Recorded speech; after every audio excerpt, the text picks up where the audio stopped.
আসসালামু আলাইকুম, আশা করি সবাই ভালো আছো। আজকে হচ্ছে আমাদের 8 নম্বর লেকচার কাজ শক্তি ক্ষমতা অধ্যায়ের উপর। ওকে, পদার্থবিজ্ঞান প্রথম পত্র। আর 1 থেকে শুরু করে তোমার 7 নম্বর অধ্যায় পর্যন্ত, 1 থেকে শুরু করে 7 নম্বর অধ্যায় পর্যন্ত অলরেডি তোমাদের ইউটিউবে প্লেলিস্ট করা আছে। তোমরা অবশ্যই দেখে নিবা যারা নতুন, আর যারা আগের লেকচারগুলো দেখোনি তারা এগুলো দেখে নিবা। প্লেলিস্ট করা আছে আমাদের ইউটিউব চ্যানেলে। আর আমাদের যে G2 গ্রুপ আছে না, হোয়াটসঅ্যাপ গ্রুপ, ওই হোয়াটসঅ্যাপ গ্রুপে দেখবা যে ডিসক্রিপশন বক্সে আমাদের হচ্ছে টেলিগ্রাম চ্যানেল, তারপর বাকি সব কিছুর হচ্ছে লিঙ্ক দেওয়া আছে, ইউটিউব চ্যানেল, ওইগুলো দেখে নিও। ঠিক আছে, এখন বিভব শক্তি। গতদিন তো আমরা গতিশক্তি শেষ করছি, তাই না? আমরা সিকোয়েন্স, একদম সিকোয়েন্স মেনটেন করতেছি, একটা পরে আর একটা, একটার পরে আর একটা। ঠিক আছে, আমরা কোনোভাবেই এরকম করতেছি না যে একটারে আগে দিলাম একটারে পরে দিলাম, মানে উল্টো পাল্টা করবো না কোনোভাবেই। আমরা সিকোয়েন্স মেনটেন করে শুরু করতেছি। ওকে, এখন দেখো যে আজকে আমাদের আলোচনার বিষয় হচ্ছে যে বিভব শক্তি বা স্থিতি শক্তি, যে কোনো একটা, মানে একই নাম, একটা অপর নাম আর একটা ব্যবহার করা হয়। জেনারেলি ভাবে এইটা ব্যবহার করা হয়, কিন্তু এটার আবার স্থিতি শক্তিও বলা যায়। ওকে, তাহলে সংজ্ঞাটা আগে দেখি। কোনো বস্তুর অবস্থান প্রসঙ্গ সমতলের সাপেক্ষে। এখানে কিন্তু তোমরা প্রশ্ন করে বসবা যে ভাইয়া প্রসঙ্গ সমতলটা কি জিনিস। ঠিক আছে, একটু পরে উত্তর দিচ্ছি। কোনো বস্তুর অবস্থান প্রসঙ্গ সমতলের সাপেক্ষে পরিবর্তনের ফলে বস্তুটি কাজ করার যে সামর্থ্য লাভ করে তাকে বিভব শক্তি বা স্থিতিশক্তি বলে। কথা ক্লিয়ার? সংজ্ঞাটা একেবারে ঠুটস্থ রাখবা, খুবই গুরুত্বপূর্ণ। কতে চলে আসে, ঠিক আছে, কতে চলে আসে, এই জন্য ঠুটস্থ রাখা, একদম ঠুটস্থ রাখবা। এখন তোমাদের প্রশ্ন হলো যে ভাইয়া এখানে যে প্রসঙ্গ সমতল কথাটা বললেন, এই কথাটার মানে কি? এই প্রসঙ্গ সমতল কথাটার মানে কি? প্রসঙ্গ সমতল কি জিনিস? ভূপৃষ্ঠের 45 ডিগ্রি অক্ষাংশে সমুদ্র সমতলকে প্রসঙ্গ সমতল বা প্রমাণতল বা আদর্শ তল বলে। সবাই কি বুঝতে পারিস নাকি অন্যরকম লাগছে মানে লাইনটা? বলো। ওকে, আমি বুঝাই দিচ্ছি। ভূপৃষ্ঠে মানে কি? মাটি, বুঝছেন? মাটির সাথে 45 ডিগ্রি অ্যাঙ্গেলে কি কাজ করে? আমাদের অভিকর্ষ ত্বরণ জি কাজ করে। ঠিক আছে, কথা ক্লিয়ার? ভূপৃষ্ঠের 45 ডিগ্রি অক্ষাংশের সমুদ্র সমতলকে আমরা যেটা বলতেছি, এই যে সমুদ্র সমতল, আমরা যখন আপনার হচ্ছে বিবেচনা করি, মানে পৃথিবী থেকে আমরা আকাশের যখন দূরত্ব বা এরকম উচ্চতা বিবেচনা করি, তখন অবশ্যই সমুদ্র তল থেকে বিবেচনা করি, বুঝছেন? মাটি থেকে না কিন্তু, তখন সি লেভেল মানে সমুদ্র সমতল থেকে। সেই জন্য এখানে বলা হয়েছে যে ভূপৃষ্ঠের 45 ডিগ্রি অক্ষাংশের সমুদ্র সমতলকে কি বলা হচ্ছে? প্রসঙ্গ সমতল বা প্রমাণতল বা আদর্শ একটা তল বিবেচনা করা হয়, বুঝছেন? পানি একেবারে সমান না, মাটি এক জায়গায় উঁচু নিচু হয়, বাট পানি কি উঁচু নিচু হয়? বলো। এই জন্য আমরা পানিকে মানে সমুদ্রকে বিবেচনা, মানে সমুদ্রে দিয়ে উদাহরণটা দিলাম আর কি। ভূপৃষ্ঠ আপনার বাড়ির উঠানের এক পাশে উঁচু আর এক পাশে নিচু না?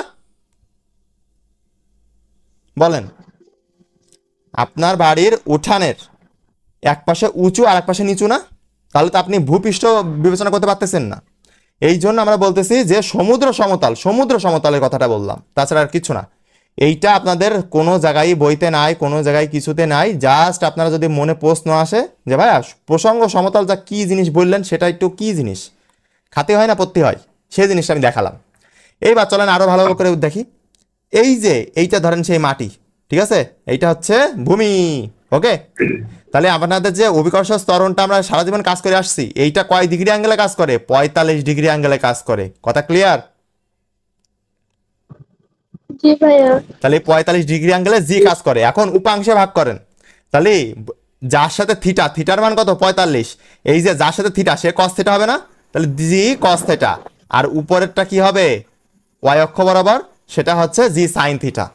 কথা ক্লিয়ার? হ্যাঁ, ওই যে ভেক্টরে যে উপাংশ করে আসছেন না, সেই জিনিসে, তাছাড়া কিছু না। আর এ কোনোদিন লাগেও না, জাস্ট আপনি এইটা বোঝানোর জন্য আমি দিয়ে রাখলাম। ভাই একটা কথা ছিল। জি বলে ফেলো। ভাই মানে আমি তো আগের ক্লাসগুলো করি নাই, তো এইজন্য আজকের ক্লাসটা খুব একটা খটকা লাগতেছে। তো আগের ক্লাসগুলো লাগানোর কিছু নাই, কারণ আগের দিন যা করাইছি সেটা হচ্ছে গতিশক্তি, আজকে করাচ্ছে বিভব শক্তি। দুইটাই আলাদা জিনিস, পুরো নতুন জিনিস। আজকে তোমার সাথে যারা যারা করতেছে সবাই নতুন এখানে, বুঝছো? এই জন্য ক্লাসটা করো, সমস্যা নেই। আর আগের লেকচারগুলো করে নিবা।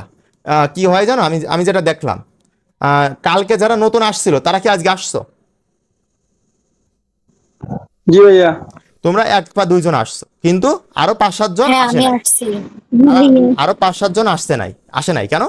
কারণ ওই যে প্রথম কথা হচ্ছে পড়া ধরেছি, দ্বিতীয় কথা কি ভাই মেলা লেকচার আগাই গেছেন, 1 থেকে 7 নাম্বার লেকচার পর্যন্ত আপনি আগাই গেছেন, এখন এসে কি করব, তাই না? আরে ভাই তুমি যদি এই কথা বিবেচনা করো, তুমি একদিন ওয়েট করবা আমি 8 নাম্বার লেকচারে যাব, পরের দিন আমি 9 নাম্বার লেকচারে, তুমি তো বসে থাকছো, তুমি বসে আছো, আমি কি বসে আছি নাকি? এই জন্য কারোর জন্য কেউ থেমে থাকবে না, তুমি যে অবস্থায় আসছো সেইটা দিয়ে স্টার্ট করবা এবং বাকিগুলো করার চেষ্টা করবা। এখানে 7টা লেকচার মনে হয় তোমার কয় ঘন্টা, 6 ঘন্টার মতো ক্লাস। তো 6 ঘন্টার ক্লাস তুমি কয়দিন, 1 থেকে 2 দিন বসলেই এনাফ, আর কিছু লাগে না, শেষ করে ফেলতে পারবা। আর এটা কি লাইভ ক্লাস কি 1 ঘন্টা করে হয় নাকি? হ্যাঁ 1 ঘন্টা বা 1 ঘন্টার কমও হয়, ঠিক আছে? ওকে ঠিক আছে। এখন দেখো যে আর এই বিভাব শক্তি তুমি এসএসসি লেভেলে শিখে আসছো, তাই না? আজকে যা পড়াবো তুমি সব এসএসসি থেকে শিখে আসছো, সব এসএসসি, কোনো এইচএসসির পড়া নেই আজকে, সব এসএসসি যা শিখে আসছো তাই। বুঝছি। অভিকর্ষীয় বিভাব শক্তি, এখন তুমি শিখছিলে যে শুধু বিভাব শক্তি, কিন্তু এখানে না একটা কথা আছে, সেটা হচ্ছে অভিকর্ষীয় বিভাব শক্তি। একই জিনিস ভাই, তুমি যেটা বিভাব শক্তি হিসেবে জেনে আসছিলে না, ওইটারে আমরা এখন বলি কি জানো, ইন্টারমিডিয়েটে ওইটাকে বলি অভিকর্ষীয়। অভিকর্ষীয় বিভাব শক্তি বা অভিকর্ষীয় স্থিতিশক্তি। কেন বলতেছে?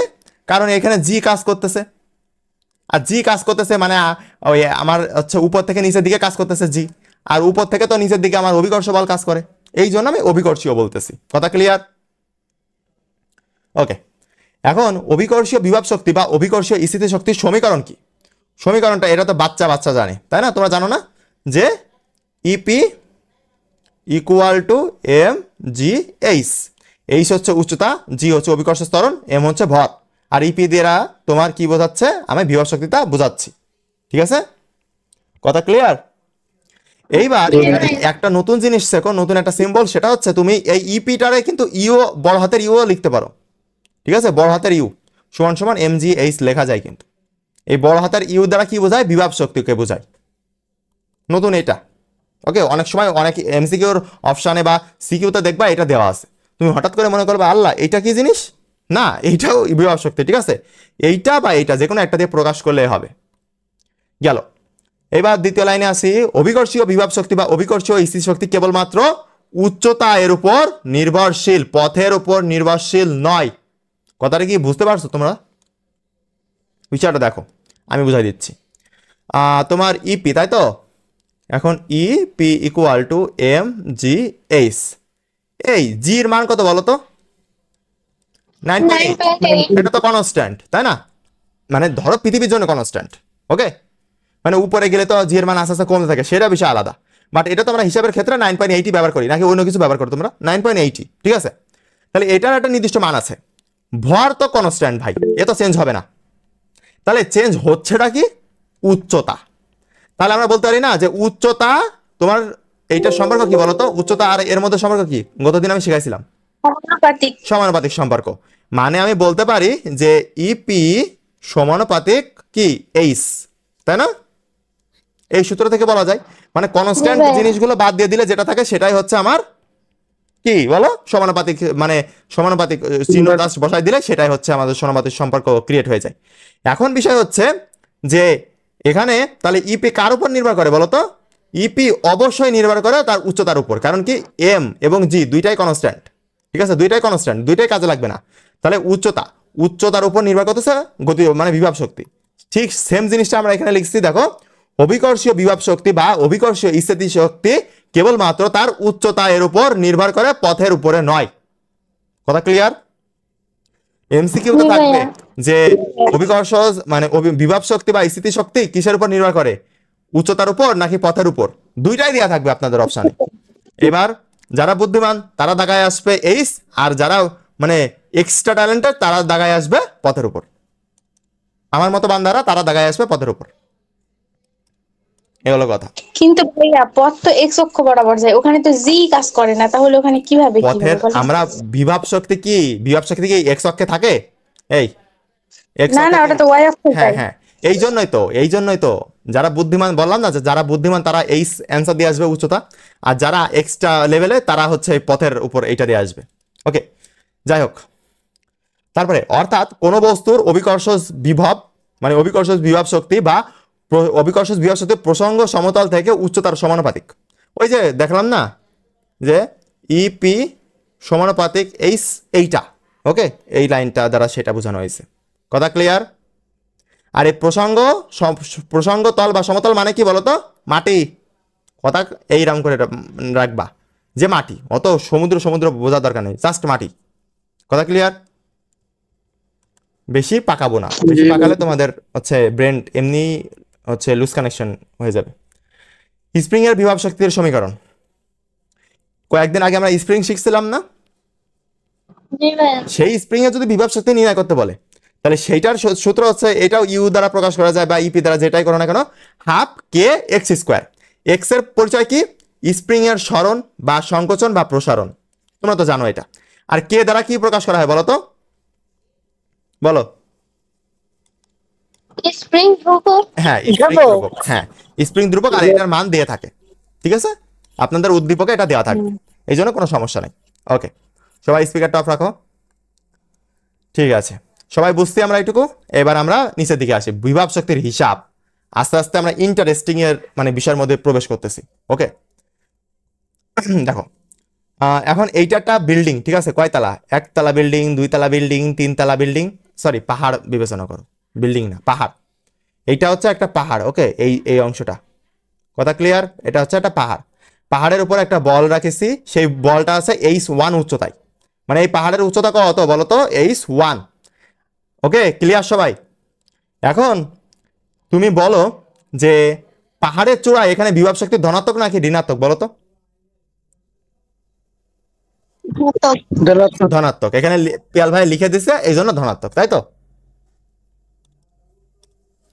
দেখো, এই যে তোমার বিভব শক্তি কি ধনাত্মক নাকি ঋণাত্মক, মানে প্লাস আসবে নাকি মাইনাস আসবে, এটা নির্ভর করবে কিসের উপর জানো? জি এর উপর, অভিকর্ষ ত্বরণের উপর, তাই না? এই অভিকর্ষ ত্বরণের উপর নির্ভর করে, ঠিক আছে, আবার উচ্চতার উপরও নির্ভর করে। ঠিক আছে, আমি আরো ভালো করে দেখাচ্ছি। এখন এইটা ধরো একটা পাহাড়, সেই পাহাড়ের উপর একটা বল রাখেছি, আর এই হচ্ছে উচ্চতা, এইটা হচ্ছে h1। এখন এই উচ্চতাটা হচ্ছে পৃথিবী পৃষ্ঠ থেকে উপরের দিকে না? তাহলে ভূপৃষ্ঠ থেকে উপরের দিকে যেটা থাকবে সেটাকে আমরা প্লাস ধরবো। কথা ক্লিয়ার?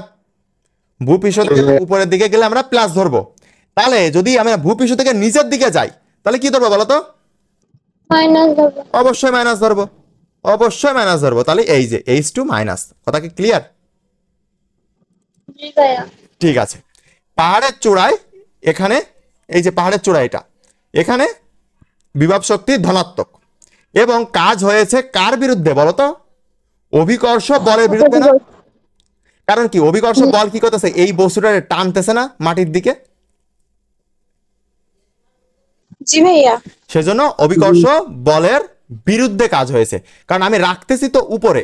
সাপোজ তুমি একটা কলম, এই কলম আছে তোমার সবার কাছে? জি ভাইয়া। এখন এই কলমটা টেবিলের বা খাতার উপরে রাখো, রেখে সেখান থেকে উঁচু করে ধরো। এই যে তুমি উঁচু করে ধরলে না, এটা কিসের বিরুদ্ধে কাজ হয়েছে? অভিকর্ষ বলের বিরুদ্ধে।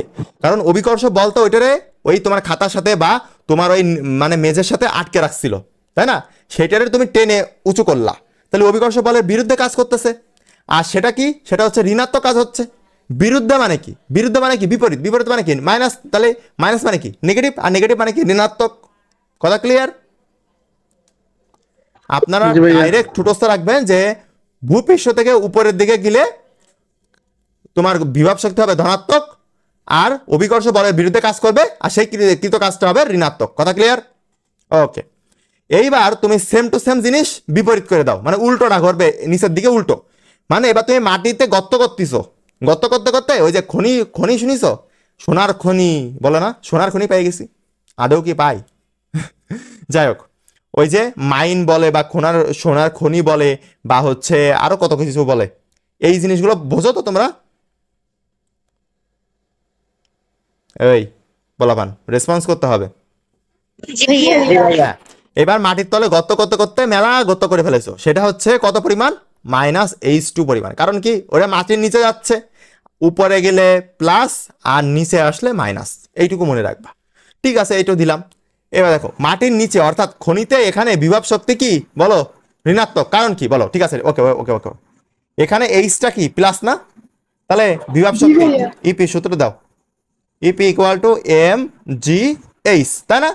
তাহলে এই এইচ তো প্লাস, তাহলে আর সমস্যা নেই। তাহলে কি আসতেছে ধনাত্মক না, এই মানটা ইপির মান কি আসবে ধনাত্মক, ধনাত্মক ধনাত্মক আসবে। কিন্তু যখন আমি এই জায়গায় বসাবো, এই নিচেই নিচেই বসাবো যে ইপি সমান সমান এম জি এইচ, এইচ কিন্তু মাইনাস এইচ বসাতে হবে, মাইনাস এইচ টু, ঠিক আছে? কথা ক্লিয়ার? মাইনাস বসাতে হবে জি কিন্তু ভাইয়া। মাটির নিচে, তাহলে কি আসবে আউটপুটটা মাইনাস এম জি এইচ, এই যে এইচ টু দাও, এই যে তৃতীয় অবস্থার ক্ষেত্রে এই যে মাইনাসটা এসছে, এই জন্য আমরা বলতেছি যে খনিতে তোমার বিভব শক্তিটা ঋণাত্মক, ঠিক আছে? এবং কাজ হয়েছে কিসের দিকে বলো, মাটির দিকে টান দিলে অভিকর্ষ বল, এবং মাটির দিকেই গেছেও, তাহলে অভিকর্ষ বলের দিকে কাজ হয়েছে। সুতরাং কৃত কাজটা কি ধনাত্মক, দিকে হলে ধনাত্মক, বিরুদ্ধে হলে ঋণাত্মক।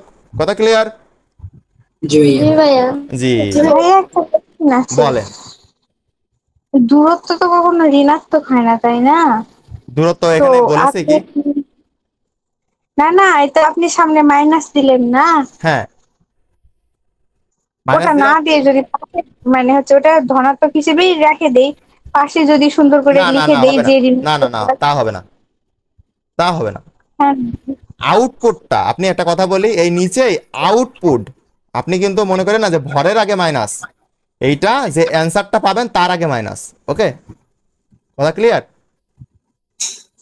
জি ভাইয়া। আপনি উচ্চতাটা অবশ্যই নেগেটিভ ধরতেছেন, এই জন্য ধরেন এখান থেকে এইটুকু দূরত্ব হচ্ছে 10 মিটার, আর এখান থেকে এইটুকু দূরত্ব হচ্ছে 10 মিটার, এইটা কিন্তু +10, এইটা কিন্তু -10, বুঝতে পারছেন? জি ওকে, ঠিক আছে। আশা করি মানে বোঝনি, এরকম খুব কম পাবলিকই আছো। তোমরা অবশ্যই আমাকে বলবা যে ভাই এটা বুঝেছি কি এটা বুঝেনি। ওকে, দেখো আগের দিন আমরা পড়ছিলাম হালকা গুরুত্বপূর্ণ প্রশ্ন, আজকেও পড়বো একটা হালকা গুরুত্বপূর্ণ প্রশ্ন, মানে মেলা গুরুত্বপূর্ণ প্রশ্ন আমরা পড়তেছি না এখন, পরে যে পড়বো মেলা গুরুত্বপূর্ণ প্রশ্ন। এখন হালকা গুরুত্বপূর্ণ প্রশ্নটা কি, বিভব শক্তি কি ঋণাত্মক হতে পারে বলো? পারে। এতো পারে, তুমি এখনই শিখে আসলা, তাই জি না? ভাইয়া। একটা জি জিনিস ভাইয়া। দেখো আমি কতটা সিকোয়েন্স মেনটেন করতেছি। তোমাদের অন্যান্য বইতে দেখবা যে এই ধরনের প্রশ্নগুলো বিভব শক্তি যেখানে শুরু হয়েছে সেখানেই দেওয়া, কিন্তু আমি সেইটা না করে আগে বিভব শক্তির হিসাবটা শেখালাম, যে কখন প্লাস হয় কখন মাইনাস হয়, তারপরে এসে এই তোমার এটা শেখাচ্ছি, যার কারণে তুমি আগের থেকে অ্যান্সার পেয়ে যাচ্ছ, বুঝছো? যাই হোক, তাহলে বিভব শক্তি কি ঋণাত্মক হতে পারে? আমরা দেখি, বিভব শক্তি ধনাত্মক বা ঋণাত্মক উভয়ই হতে পারে, আমরা তো দেখেই আসি যে কি কারণে হতে পারে, তারপরেও একটু দেখবো। এটা খতে আসে, ওকে, এটা খতে আসে, জাস্ট চিত্র আঁকবা, যা যা লিখেছি এই লিখবা, কাহিনী শেষ। তাই বলছেন আবার তীর চিহ্ন ফির চিহ্ন দিয়ে না, একদম নর্মালি লিখে আসবা।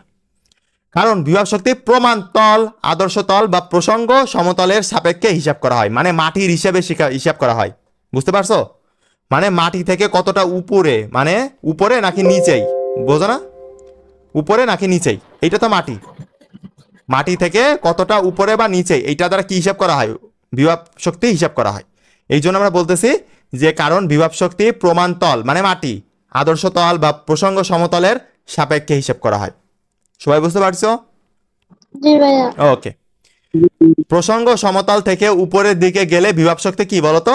প্রসঙ্গ সমতল মানে মাটি, মাটি থেকে উপরের দিকে গেলে কি ধনাত্মক, আর প্রসঙ্গ সমতল থেকে নিচের দিকে গেলে ঋণাত্মক। ঋণাত্মক। হয়ে গেল। কারো কোনো প্রশ্ন? না ভাইয়া। ওকে, দেখো শক্তির নিত্যতা সূত্র বা সংরক্ষণশীলতা নীতি, এটা ভাই এসএসসি লেভেলে শিখে আসছো না? যা যা পড়াচ্ছি সব এসএসসি লেভেলের না, সমস্যা নেই। জি ভাইয়া। আজকে আপনাদেরকে একটু রেস্ট দিচ্ছি, কারণ সামনের দিন মিলাদ দেওয়া হবে আপনাদের, মানে সরল দোলক করাবো তো সামনের দিন, এই জন্য মাথা হ্যাং করানোর আগে একটু একটু রিল্যাক্স দিচ্ছি, তাছাড়া কিছু না। শক্তির সৃষ্টি বা ধ্বংস নাই, একদম ঠোঁটস্থ রাখবেন, কতে আসে এবং এমসিকিউতে আসে, ঠিক আছে? ওকে, শক্তির সৃষ্টি বা ধ্বংস নয়, সম্ভব নয়। শক্তির সৃষ্টি বা হচ্ছে তোমার ধ্বংস করাও সম্ভব না, আবার তোমার সৃষ্টি করাও সম্ভব না, ঠিক আছে? একটা মানে তোমাদের সিলেবাসের বাইরে একটা কথা বলি, এইটা আমি সেদিনকে একটা ইসে দেখছিলাম, এই একটা বক্স, ওকে, এই বক্সের মধ্যে বাতাস ঢুকতে পারবে না, মানে কিছুই ঢুকতে পারবে না, পুরা অফ, সিল করা। এর মধ্যে একটা আপেল রেখে দিচ্ছেন, ওকে, একটা আপেল, এটা হচ্ছে একটা আপেল। এই আপেলটা 200 বিলিয়ন বছর পরে কি অবস্থা দেখবেন বলেন? একই অবস্থানে থাকবে। কেন একই অবস্থানে থাকবে বলতে পারবেন কেউ? এর ভিতরে কোনো বাতাস যাচ্ছে না ভাইয়া, এই বা বাতাস কোনো আসতেছে না, কি আলো। হয়েছে? আপনার যদি একটা বাক্স এরকম বন্দি করে দিই, আপনি কি এরকমই থাকবেন? না ভাই শোনেন, আমি বলি হচ্ছে ওই তো মানে এই ফল জাতীয় জিনিস পচার জন্য তো ব্যাকটেরিয়া দেয়, ওখানে তো বাতাসই ঢুকতে পারবে না, তো ব্যাকটেরিয়া কিভাবে ঢুকবে? ঠিক আছে, ব্যাকটেরিয়া না ঢুকলে পচবে ওকে ওকে কিভাবে? ওকে ওকে ওকে, ঠিক আছে, আপনাকে দিলাম আমি ওর মধ্যে একটা বক্সের মধ্যে। আপনার কি মরার জন্য ব্যাকটেরিয়া লাগবে, বা আপনার পচার জন্য ব্যাকটেরিয়া লাগবে? ব্যাকটেরিয়া তো জন্ম নেয় ওর ভিতর থেকে, ওর যে রাসায়নিক যে কেমিক্যালগুলো ওর মধ্যে আছে, তাই না? আপেলে কি অ্যাসিড থাকে বলো? অক্সালিক অ্যাসিড, অক্সালিক, না না, malic acid, malic malic malic না। ম্যালিক অ্যাসিড থাকে। এইটা যদি না পারস তোরা, যাই হোক সমস্যা নেই, এটা অবশ্য আসে না, তাও যাই হোক। এখন আমি একটা জাস্ট গল্প বলতেছি, খুব ইন্টারেস্টিং, দেখো তোমার মানে লাস্টে হাসাহাসি করবা। 200 বিলিয়ন বছর পর, 200 বিলিয়ন, বলো তো 1 বিলিয়ন সমান সমান কত? 100 কোটি। 100 কোটি। তাহলে 200 বিলিয়ন মানে 2000 কোটি। 2000 কোটি তো না, 20,000 কোটি। 20,000 কোটি না, 20,000 কোটি। এখন 20,000 কোটি বছর পর এই আপেলটা কি থাকবে জানো? এই আপেলটা এই অবস্থায় থাকবে। কিন্তু তোমাদের অ্যান্সার ভুল হয়েছে। তোমাদের অ্যান্সার করতে হবে যে শক্তির কখনো কি হয় না, শক্তি কখনো ধ্বংস হয় না। এ প্রথমত পচবে, ঠিক আছে, পয়সে একদম গুঁড়া গুঁড়া হয়ে যাবে। ওই গুঁড়ার মধ্যেও কিন্তু কেমিক্যাল রিয়াকশন ঘটবে। ওই কেমিক্যাল রিয়াকশন ঘটতে ঘটতে ঘটতে মানে অ্যাটমে পরিণত হবে। ওই যে ফিউশন তোমরা পড়ছো না, যে ফিউশন বিক্রিয়া, তারপরে হ্যান ত্যান এইসব হাবিজাবি আছে তোমাদের রসায়নে, এইগুলা ঘটবে। ঘটার পরে শক্তি তো নষ্ট হচ্ছে না, শক্তি কি করবে, মানে একটা জিনিস থেকে আরেকটা, ধরো এই অবস্থায় ছিল, এই অবস্থায়, তারপরে এই অবস্থায়, তারপরে আবার অবস্থায়। তুমি লাস্টে দেখবা 200 বিলিয়ন বছর পর বা 300 বিলিয়ন বছর পর আপেল তার পয়সে গইলে আবার সেম টু সেম সেই আপেলে পরিণত হয়েছে। ও কিন্তু নতুনভাবে সৃষ্টি হচ্ছে না, ওর কেমিক্যাল যে রিয়াকশনটা ছিল ওইটা দিয়েই আবার নতুন করে হচ্ছে তৈরি হচ্ছে, তাছাড়া কিচ্ছু না। তোমার পাগল পাগল লাগতে পারে, তুমি গুগল সার্চ করো, উত্তর এই পাবা। বুঝছো? কোনো কারোর জন্য এই বইলো না, যারা সায়েন্স বোঝে না তারা কিন্তু পুরো পাগল বলে একদম বলে দেবে যে পাবনা থেকে আইসিস। বিষয়টা হচ্ছে এরকম। যাই হোক, শক্তির সৃষ্টি বা ধ্বংস সম্ভব নয়, শক্তি কেবল এক রূপ থেকে অন্য রূপে, এই যে এক রূপ থেকে, ওই যে প্রথম কি হবে, ওইটা পচবে, পচে হয়তো হচ্ছে অন্যান্য যে শক্তিগুলো আছে সেই সব শক্তিতে রূপান্তরিত হবে, ওই শক্তিটা আবার ফিডব্যাক করবে। বুঝছো? এরকম চলতে চলতে চলতে একসময় আবার আপেলে পরিণত হবে। এক বা একাধিক রূপে রূপান্তরিত হতে পারে। শক্তির পরিমাণ নির্দিষ্ট এবং অপরিবর্তনীয়, মানে নো চেঞ্জ। ওকে, ঠিক আছে, সবাই কি ক্লিয়ার? এটা ক্লিয়ার না আর কিছু নেই, কারণ এটা ডাইরেক্ট সংজ্ঞা, আর এসএসসিতে বহুত সুন্দর করে পড়ে আসছো এটা। ওকে, চলো এবার নিচের দিকে যাই। এটাও তোমরা এসএসসি লেভেলে করে আসছো। এই তিনটা শর্টকাট সবার কি চেনা পরিচিত? এই তিনটা জি ভাইয়া। অনেকেরই চেনা পরিচিত, আবার অনেকেই জীবনেও দেখনি। যারা মানে যাদের স্যাররা সিনসিয়ার না, তারা এই কোনোদিনই শেখায় না। আর যাদের স্যাররা সিনসিয়ার তাদের এগুলো শেখানো হয়। আমার স্যার সিনসিয়ার ছিল না, এই জন্য শেখায়নি, আর আমি সিনসিয়ার ছিলাম এই জন্য শিখে নিছিলাম। এই জন্য পরীক্ষাতে 10-এ এই অধ্যায় থেকে, এই যে গতি অধ্যায় ছিল না তোমাদের, গতি অধ্যায় ফিজিক্সে, গতি অধ্যায় থেকে একটা সিকিউ ছিল, ওই একটা সিকিউতে 10-এ 10ই পাইলাম বোর্ড পরীক্ষায়। বুঝছো? এসএসসিতে। কিন্তু ওই অন্য পোলাপান কোন জায়গায় ভুল করছিলাম আমি একটু পরে দেখাবানে, সবাই এসে মারামারি করতেছে।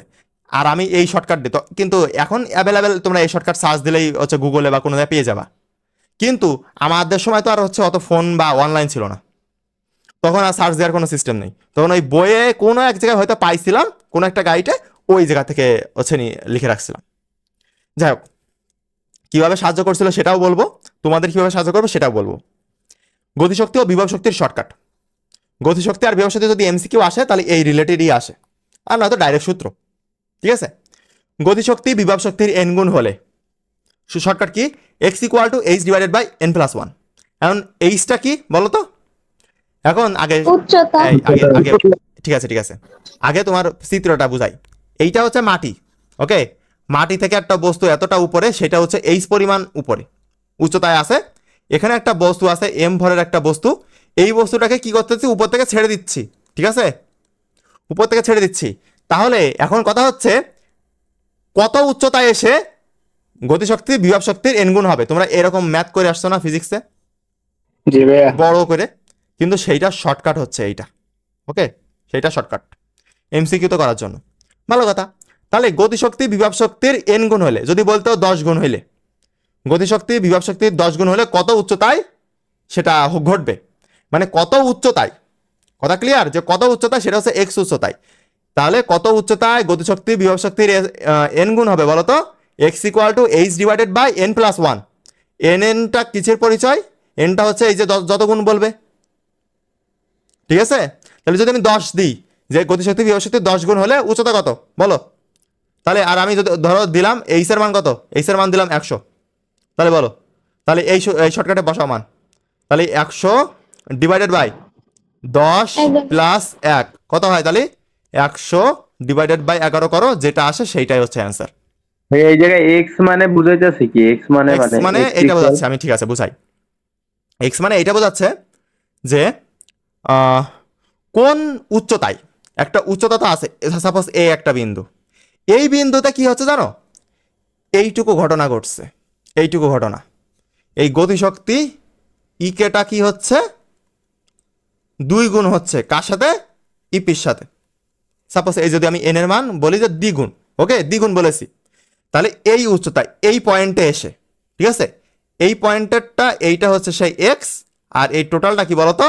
H minus x. কারণ কি, টোটাল উচ্চতা ছিল এক্স, এইচ। তাহলে টোটালটা থেকে যদি আমি এই নিচেরটুকু বাদ দিই, তাহলে এইটুকু পাচ্ছি না। বুঝতে পারছো সবাই? জি ভাইয়া। তাহলে প্রশ্ন তোমাদের এইরকম করবে, কত উচ্চতায় গতিশক্তি বিভব শক্তির 2 গুণ হবে বলো? কত উচ্চতায়? মোট উচ্চতা দিয়ে দেন। সাপোজ মোট উচ্চতা ধরো যে 50 মিটার।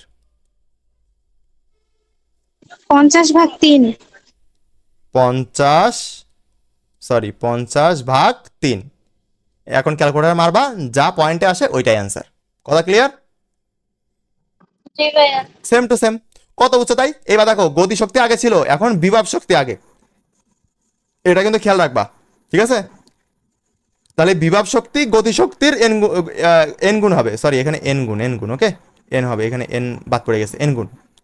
তাহলে কি বলো, এক্স এর মান কত হবে? N H divided by N plus one, মানে আগের শর্টকাটটা শুধু উপরে এন গুণ। বুঝতে পারিছো? জি ভাইয়া। ওকে। আর যদি বলো সমান, গতিশক্তি ও বিভব শক্তি সমান হলে, গতিশক্তি ও বিভব শক্তি সমান হলে মানে কোন উচ্চতা সমান হবে? এই মাঝ বরাবর হবে না, একদম মাঝ বরাবর। জি ভাইয়া। তাহলে এই এইচ রে 2 দিয়ে ভাগ করে দিলে হয়ে গেল না? তাহলে এইচ এর মান যদি কত দেওয়া থাকে 50, তাহলে 2 দিয়ে ভাগ করো, অ্যান্সার কত? 25। 25। কথা ক্লিয়ার সবাই? জি ভাইয়া। জি ভাইয়া। এই জিনিসগুলোই তোমার আসে, আহামরি তেমন কঠিন কিছু না।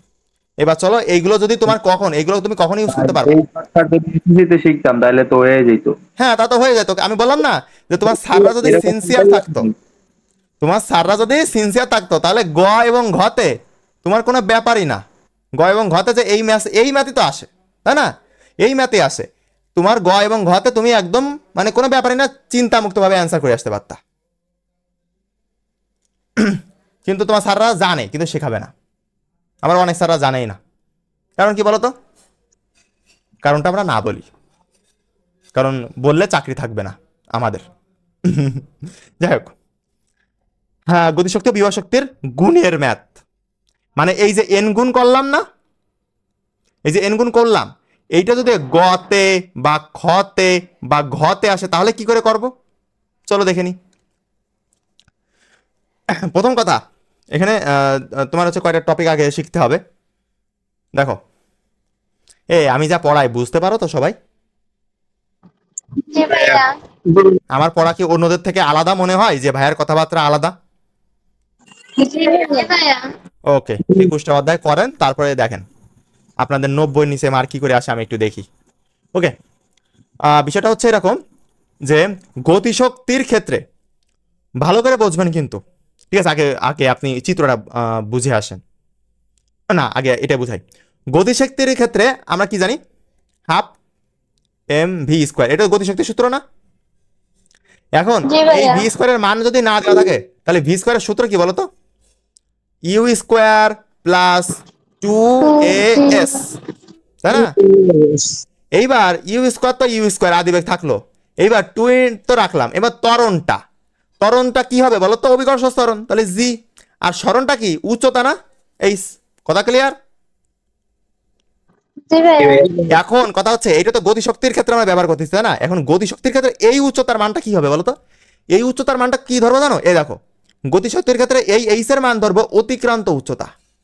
অতিক্রান্ত উচ্চতা মানে কোন একটা বস্তু যে পথটা অতিক্রম করতেছে, ঠিক আছে? তুমি এখানে দেখো, এখানে দেখো, এই বস্তুটা এখান থেকে এই পর্যন্ত নেমে আসলো, এই পর্যন্ত। তাহলে বলো তো অতিক্রান্ত দূরত্ব কত, মানে এইচ কত? x minus x. H minus x। এইটা হচ্ছে কিসের মান? এইচ এর মান। কথা ক্লিয়ার? জি ভাইয়া। এবার যদি আমি নিচের থেকে দিতাম যে উপরের দিকে যাচ্ছে, তাহলে এইচ এর মান কি হতো বলো তো? x ইয়েস, অবশ্যই এক্স হতো। এক্সটা হতো এইচ এর মান। মানে যদি তুমি উপর থেকে নিয়ে আসো, তাহলে অতিক্রান্ত কতটা পথ অতিক্রম করতেছে? এই পর্যন্ত আসবে, তাহলে এইটুকু পথ অতিক্রম করতেছে না? তাহলে এইটুকুর মান কি? এইচ মাইনাস এক্স না? তাই এইটা হচ্ছে এক্স এর মান, এইচ এর মান। আর যদি আমি নিচে থেকে মানে নিচে থেকে নিয়ে আসি, এখন নিচে থেকে যদি উপরে ঠেলে দিই, তাহলে এই পর্যন্ত আসতে কতটুকু পথ অতিক্রম করতেছে? এক্স পরিমাণ না? তাহলে এই এক্সটাই হচ্ছে এইচ এর মান। কথা ক্লিয়ার? এই দেখো লিখে দিছি। জি ভাইয়া। এইবার গেল, এইবার বিভব শক্তির ক্ষেত্রে, এটা গতিশক্তির ক্ষেত্রে শিখলাম যে এইচ এর মান কোনটা, সেটা হচ্ছে অতিক্রান্ত দূরত্ব। ওকে, এইবার তোমার বিভব শক্তির ক্ষেত্রে দেখি এম জি এইচ, এই যে এম জি এইচ, এইবার বলো এই এম জি এইচ এর ক্ষেত্রে এই এইচ এর মান কত ধরবো? এই এইচ এর মান কত দেবে? ভূমি থেকে উচ্চতা। বাকি থাকবে না, হ্যাঁ তোমার ঠিক আছে, বাকি থাকবে, ঠিক আছে কথা, কিন্তু এটা ভূমি থেকে উচ্চতা ধরতে হবে, ভূমি থেকে। দেখো এইটুকু কি ধরছিলাম, মানে কতটুকু পথ অতিক্রম করেছে, তাই না? এই একটা বিন্দুতে আসতে, ধরো আমি আরো ভালো করে বোঝাই, তোমরা বুঝতে পারতেছো না। দেখো এই একটা অবস্থান, ওকে, আর এইটা হচ্ছে মাটি, আর এইটা হচ্ছে শেষ অবস্থান। কথা ক্লিয়ার? এইটা হচ্ছে আকাশ, ভালো করে বোঝো। আকাশ কেউ আসো নাকি? আকাশ, এইটা হচ্ছে মাটি, আর এই জায়গায় সেই বস্তুটা আছে। কথা ক্লিয়ার? ভালো কথা। এইবার আমরা বলেছি যে গতিশক্তি যখন বের করব, তখন এইচ এর মান কি ধরবো? অতিক্রান্ত উচ্চতা, মানে এইটুকু। কথা ক্লিয়ার? এইটুকু মানে যে পথটা অতিক্রম করেছে বস্তুটা। এইবার যখন আমরা বিভব শক্তি নির্ণয়ের ক্ষেত্রে এইচ ব্যবহার করব, তখন কিন্তু আবার আমরা কি করব? বাকি যে অংশটা আছে বা ভূমি থেকে মাটি ছিল না, এইটা নিচেরটা, তাহলে নিচেরটা থেকে এই যে এই পর্যন্ত দূরত্ব। কথা ক্লিয়ার? জি ভাইয়া। জি ভাইয়া। উদাহরণ দেখো, আরো ক্রিস্টাল ক্লিয়ার হবে। ঠিক আছে, নিচে এই লাইনটা পড়াই দিই। বস্তু উপর থেকে নিচে নামলে, এই যে দেখো উপর থেকে নিচে নামলে, তখন জি হবে কি বলো তো? প্লাস। ওকে, পড়ন্ত বস্তু মনে আছে বাচ্চারা? জি ভাইয়া আছে। পড়ন্ত বস্তুর ক্ষেত্রে প্লাস হয়, আর নিক্ষিপ্ত বস্তু মানে বস্তু নিচে থেকে উপরে উঠলে তখন মাইনাস হয়। এবার এই দুইটা কিন্তু খুবই ইম্পর্টেন্ট, তুমি এই দুইটা ভুল করলে পুরো ম্যাথ ভুল যাবে। দেখাচ্ছি কি করে। দেখো যে প্রশ্নটা দেখো, একটা বস্তুকে ফেলে দিলে, দেখো তোমাকে কিন্তু এই বলবে না যে উপর থেকে কি ফেলাচ্ছ না নাকি নিচে থেকে উপরে উঠাচ্ছ, বলেছে একটা বস্তুকে ফেলে দিলে কত উচ্চতায় গতিশক্তি বিভব শক্তির দ্বিগুণ হবে। বলো, এই শর্টকাটটা ইউজ করো। x equal to h divided by n plus 1 কত হবে উত্তর? বলো। সাপোজ তোমার ওখানে হচ্ছে ইসের মান দেওয়া আছে, ওই যে উচ্চতার মান, মানে এইচ এর মান দেওয়া আছে, মোট উচ্চতা, এই যে মোট উচ্চতা না, এটা দেওয়া আছে 50, কত হবে উত্তর বলো? 50/3। 50/2 + 1 মানে 50 / 3। এটা কি তোমার কয় সেকেন্ড লাগবে করতে বলো? 2 সেকেন্ডও 1 সময় লাগবে না সেকেন্ড। তোমার, হ্যাঁ 2 সেকেন্ড তোমার সময় লাগবে না। বুঝি না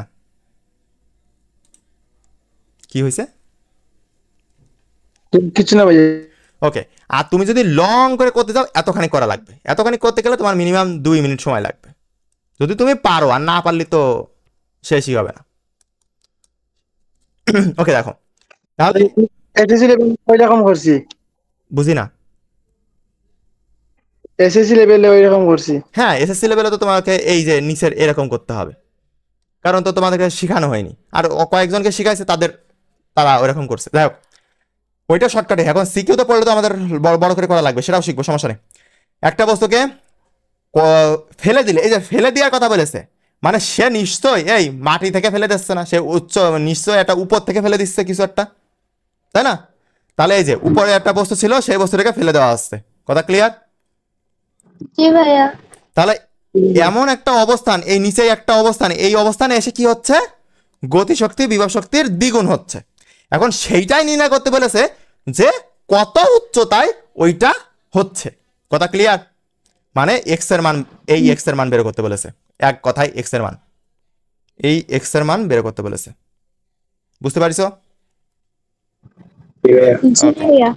ঠিক আছে চলো তাহলে ধরি ভূমি হতে, এই যে ভূমি হতে মাটি হতে, কিন্তু উচ্চতার সবাই নির্ণয় করবেন মাটি হতে, মাটি হতে মানে ভূমি হতে এক্স উচ্চতায়, এই যে এক্স উচ্চতায় গতিশক্তি বিভব শক্তি দ্বিগুণ হবে।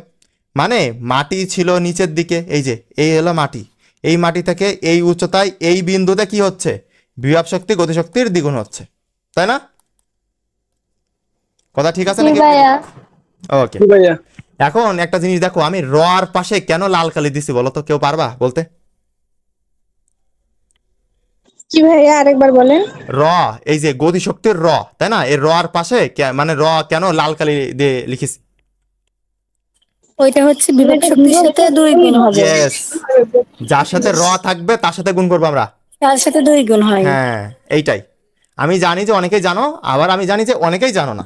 আমার স্টুডেন্ট 2 রকমের আছে, কেউ আমার স্টুডেন্ট বুয়েট মেডিকেলে চান্স হবে, কেউ আমার স্টুডেন্ট ফেল করে বসে থাকবে, 2 রকমের স্টুডেন্ট থাকবে আমার কাছে। এই জন্য সবার জন্য আমাকে ভাবতে হবে, এই জন্য আমি এইভাবে লিখে দিচ্ছি, ঠিক আছে? যার সাথে র থাকবে তার সাথে এই গুণটা কিন্তু তার সাথে হবে। অনেকেই গতিশক্তির সাথে গুণ করে থই, গুলাই যে গতিশক্তি বিভব শক্তির দ্বিগুণ, মানে গতিশক্তি মনে হয় দ্বিগুণ হচ্ছে না, অবশ্যই এখানে বিভব শক্তিটা দ্বিগুণ হবে, যার সাথে র থাকবে তার দ্বিগুণ হবে। ওকে, র বা এর যেটাই হোক না কেন। তাহলে এই যে প্রশ্ন মতে এইটুকু দ্বারা কি বোঝাচ্ছে? এইটুকু দ্বারা এইটা বোঝাচ্ছে যে গতিশক্তি ই কে ইকুয়াল টু কি হচ্ছে, বিভব শক্তির দ্বিগুণ, মানে 2 * কি ইপি, কথা ক্লিয়ার? এই যে র রয়েছে, মানে এই যে দুইটা এই রস মানে বিভব শক্তির সাথে গুণ হয়ে গেল, এই যে প্রশ্ন মতে লিখে দিয়েছি। ওরে ভাই, আমি যেভাবে ক্লাস নিচ্ছি কেউই তোমাদের এইভাবে ক্লাস নিবে না, সুতরাং ক্লাসটা করো, ফ্রিতে একটা জিনিস পাচ্ছ, নাও। অনেকে মনে করতে যে ফ্রি ক্লাস কি হবে না, এই একবারও মনে হয় যে আমি ফ্রি ক্লাস নিচ্ছি? তুমি পেইডে যাও ভাই, তোমার পেইডে যাও, তোমার যদি এরকম একটা ক্লাস পাও, তুমি আমার যাই হোক অন্য কিছু বইলো যে ভাই আপনার কথা মিথ্যা। পেইডে যাও, তুমি যে কোনো একটা কোর্স কেন, যা বোঝাচ্ছি জীবনেও তুমি এরকম পাবা না, একটা শর্টকাট শেখাবে না, একটা সিঙ্গেল। কারণ কি বলতো, যদি শর্টকাটটা শিখাই দেয়, শর্টকাটের কোর্স নিয়ে আসতে পারবে না, বুঝছো? আর শর্টকাটটা জি ভাইয়া, শেখাবে না কারণ কি, জানি বই বের করে ওগুলোও বের করতে পারবে না। হ্যাঁ এইটাই হচ্ছে বিষয়টা, এইটাই হচ্ছে বিষয়টা। যাই হোক, এবার দেখো তাড়াতাড়ি এইটা আর একটা উদাহরণ দিয়ে শেষ করে দেব। দেখো তোমরা কি সবাই এ পর্যন্ত বুঝিছো? জি ভাইয়া। ওকে, আমরা হচ্ছে নেক্সটে চলে আসি। নেক্সটে হচ্ছে দেখো, এইবার এই ইকে মান বসাও, জাস্ট মান, ওকে, জাস্ট মান। এই যে মান বসাইছি, ইকের মান ½ mv², তাই না? আর এখানে 2 এই 2 বসলো, ইপির মান কত mg, আমরা জানি mgh। এখন এই স্টারে কি হিসেবে বিবেচনা করতেছি বলো তো? এই স্টারে X হিসেবে। হ্যাঁ, এই যে এই মানটা না ধরবো বিভব শক্তির ক্ষেত্রে, মনে আছে? এই যে এখানে এইটুকু দেখো, ভূমি থেকে উচ্চতা, বিভব শক্তির ক্ষেত্রে ভূমি থেকে উচ্চতা, এই স্টারে ভূমি থেকে উচ্চতা, এই ভূমি থেকে উচ্চতা কত, সেটা এক্স এর পরিমাণ না, সেই জন্য এখানে এক্স লিখেছি। কথা ক্লিয়ার? জি ভাইয়া। এইবার তুমি জাস্ট ক্যালকুলেশন করো, আর কিচ্ছু না, জাস্ট ক্যালকুলেশন। এই যে এই দেখো, এই যে হাফ এম রেখে দিলাম এই যে নিচে, ঠিক আছে, রাখলাম। এবার রাখার পরে তোমার হচ্ছে এবার এই ভি স্কোয়ারের সূত্র কি? ইউ স্কোয়ার, দেখো ভি স্কোয়ার সূত্র কি? U square plus 2as। এবার তারপরে কি লিখতে পারি? ইউ স্কোয়ার প্লাস 2 কোথায় 2 বসালাম, এ জায়গায় জি বসাবো, কারণ কি আমরা উচ্চতা নিয়ে কাজ করতেছি, আর উচ্চতা নিয়ে কাজ করলে তো জি কাজ করবে, আর সরণ তো এখানে নাই, এখানে তো উচ্চতা আছে, এই জন্য এইচ। কথা ক্লিয়ার? কিন্তু এটা তো গতি শক্তি থেকে বেরোচ্ছে, এখন বলো তো এই এইচ এর জায়গায় কি বসাবো? X minus X। এই যে এইচ মাইনাস এক্স, ঠিক আছে? কথা ক্লিয়ার? এই দেখো সেই এইচ মাইনাস এক্স, এই যে সেই এইচ মাইনাস এক্স। এবার জাস্ট ক্যালকুলেশন করো, দেখো এবার এই আদিবেগ উপর থেকে ফেলে দিচ্ছি, এখানে বস্তুটা ইসি ছিল না, তাহলে আদিবেগ কত? 0, ঠিক আছে। তাহলে 0। এবার কি থাকে তাহলে? 2g into h minus x, এই দেখো 2g into h minus x, আর এটা তো এখানে বসতে যাবে একদম, এই দেখো এটার কোনো চেঞ্জ হবে না, এটার কোনো চেঞ্জ নাই। ওকে, এইবার দেখো এই 2 আর এই 2 কাটা যায়, গুণে আছে, টাকাটা তো অবশ্যই যায়, জি ভাইয়া। গেল, কাটা গেল। তাহলে কি পড়ে থাকে? শুধু এম পড়ে থাকে না, এই দেখো শুধু এম। এবার এই জি রে এইচ এর সাথে গুণ করো, এই জি রে এক্স এর সাথে গুণ করো, জি এইচ মাইনাস জি এক্স, আর এই পাশে ডান পাশে যা আছে তা বসাতে যাও। কথা ক্লিয়ার? এবার দেখো এইবার এম এর সাথে জি এইচ গুণ করো, আবার মাইনাস, এই মাইনাসটা এখানে দাও, দিয়ে এম এর সাথে জি এক্স গুণ করো। কথা ক্লিয়ার? এইবার তোমার পরের লাইন কি হচ্ছে? এই জিনিসটা তুমি ডান পাশে ভাই নিয়ে চলে এগুলো আসো। বোঝাই যায় একেবারে, ভাই এগুলো হ্যাঁ, বোঝাই যায়। আমি তোমাকে কি বললাম, আমার কিছু স্টুডেন্ট বুয়েটে টপ 100 এর মধ্যে থাকবে, কিছু স্টুডেন্ট এইচএসসি তে ফেল করবে, বুঝছো? সবার জন্য বলতে হবে আমাদেরকে, সবার জন্য। তোমার যদি কোনো ভালো একটা প্রতিষ্ঠানের কোর্স কিনতে যাও, তারা তোমাকে এই বুয়েটের টপারদের রাখবে, তোমাদেরকে যারা যারা যারা এই ফেল করা স্টুডেন্ট বা নর্মাল স্টুডেন্ট তাদেরকে রাখবে না। তাদেরকে বোঝানোর জন্য এখানে কি বলতে জানো? এই মান থেকে তুমি মান বসায় ক্যালকুলেশন করে নাও, তোমাদের বাড়ির কাজ শেষ। আমিও বলতে পারতাম ভাই, কিন্তু দরকার আছে। এইবার তুমি লাস্টে আসো, এই দেখো সেই লাস্টে তাই আসতেছে, কিন্তু এই শর্টকাটটাই চলে আসতেছে, H divided by N plus 1। N এর মান কত ছিল বলো তো? এই দ্বিগুণ বলিল, 2। হ্যাঁ সেই 2, তাহলে 2 বসালি আর 1 যোগ করলে 3 হবেন না? তাহলে কি আসতেছে? এইচ ডিভাইডেড বাই 3 না, সেইটাই আসছে, দেখছো? তাহলে এত বড়টা করবা যখন তোমার সিকিউতে পড়বে, আর যখন এমসিকিউতে পড়বে তখন জাস্ট শর্টকাট অ্যাপ্লাই করে দিবা, আর উত্তর মিলেছে কিনা তুমি শর্টকাট দিয়ে চেক করবা। কথা ক্লিয়ার? জি ভাইয়া। Okay. এইবার চলো আমরা নিচের দিকে চলে আসি। এইবার দেখো দ্বিতীয় প্রশ্ন হচ্ছে, একটা বস্তুকে নিচে থেকে, এইবার নিচে থেকে, আগে বস্তুটা এখানে ছিল, এখন বস্তুটা এখানে, বুঝতে পারছো সবাই? তাহলে একটা বস্তুকে নিচে থেকে উপরে নিক্ষেপ করলে কত উচ্চতায় গতিশক্তি বিভব শক্তির দ্বিগুণ হবে? মানে একই প্রশ্ন দিয়েছি আমি কিন্তু অবশ্যই সিকোয়েন্স মেনটেন করতেছি, আমি ভিন্ন প্রশ্ন দিতে পারতাম, কিন্তু একই জিনিস দিয়ে যদি তোমার বোঝায় তাহলে ওর একটা বেস্ট সার্ভিস পাও তুমি একটা জিনিস খেয়াল করো, এই ক্ষেত্রে কিন্তু শর্টকাট অ্যাপ্লাই হবে না, এই ক্ষেত্রে তুমি শর্টকাট অ্যাপ্লাই করতে পারবা না, ঠিক আছে? এই ক্ষেত্রে কোনোভাবে তোমার শর্টকাট অ্যাপ্লাই হবে না, কারণ কি এখানে আদি বেগটা থাকবে, আদি বেগের কারণে শর্টকাটটা হবে না। যখন তুমি এখান থেকে ছুড়ে দিবা, একটা আদি বেগ থাকবে না, যে বেগে তুমি ছুড়ে দিচ্ছ, এই জন্য এখানে শর্টকাটটা অ্যাপ্লাই করতে পারবো না। কিন্তু তোমার ওই প্রশ্ন তোমার ম্যাক্সিমাম ক্ষেত্রে এই উপর থেকে ফেলানো হয়ে আসবে, যে উপর থেকে ছেড়ে দিচ্ছ নিচেই, কারণ যে পড়ন্ত বস্তুর সূত্র আছে, এই জন্য এই জিনিসটা আসবে, তাছাড়া কিছু না। ওকে গেল, ঠিক আছে? ওকে ওকে ওকে, এখানে একটা জিনিস মিস্টেক করেছি আমি। তুমি বলতে পারবা যে এখানে কেন প্লাস ইউজ করলাম?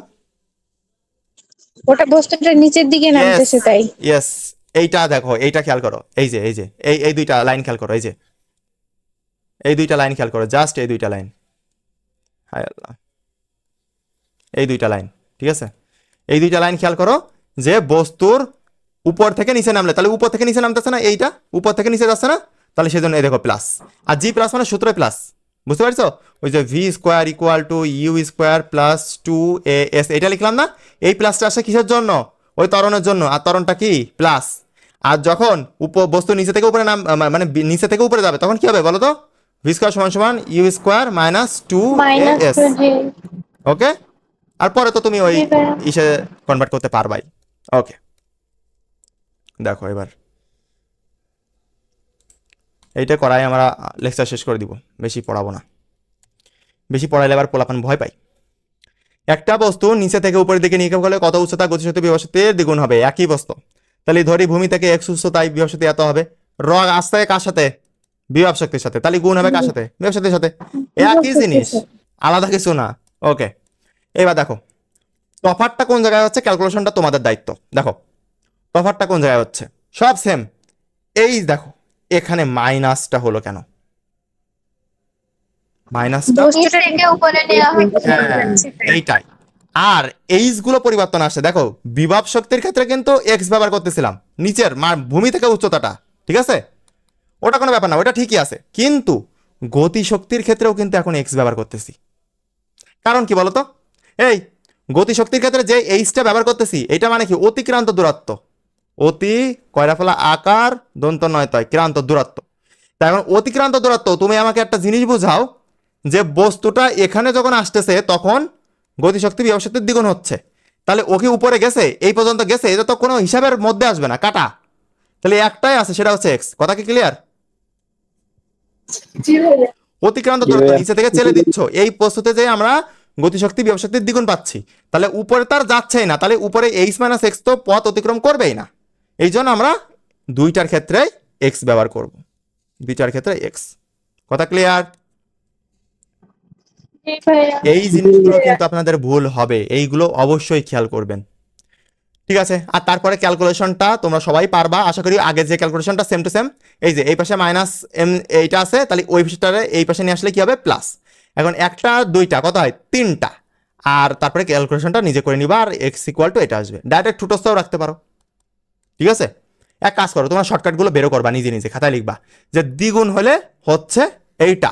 তাহলে এবার তোমার দ্বিগুণ 3 গুণ হলে কত হবে, 4 গুণ হলে কত হবে, এইরকম বেরো করে লাগবা। ম্যাক্সিমাম ক্ষেত্রে দ্বিগুণই বলে ভাই, আর নয়তো মানে এইটা বলে, নয়তো এইটা বলে, 1/3 নয়তো অর্ধেক। কথা ক্লিয়ার? এগুলো দিয়ে একটু করে করে দেখবা নিজে নিজে। ওকে, আর কোনো প্রশ্ন তোমাদের? না ভাইয়া।